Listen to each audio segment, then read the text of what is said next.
So if you're not satisfied that this person will not offend again, then you won't reprove.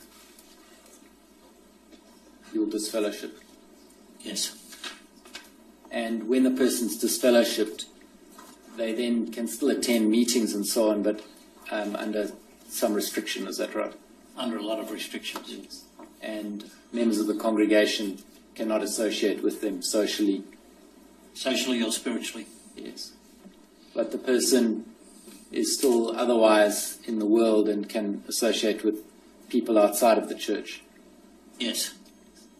And you don't take into consideration, do you, how people outside of the church might be kept safe from such a person whom you're not satisfied will not reoffend?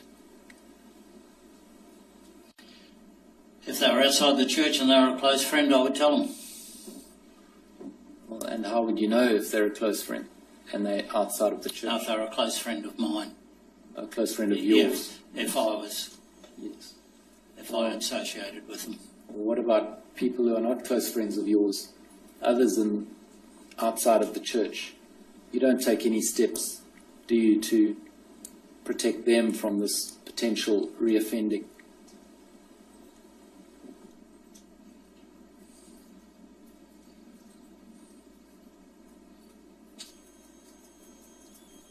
You don't, do you?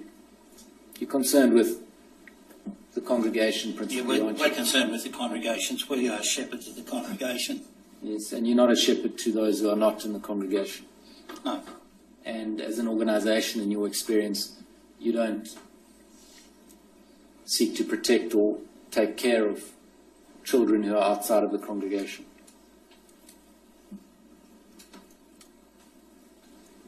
That's a broad statement. Well, I can limit it. Yeah, limit it, In please. your decision on whether or not to disfellowship someone, you don't take consideration of children outside of the congregation.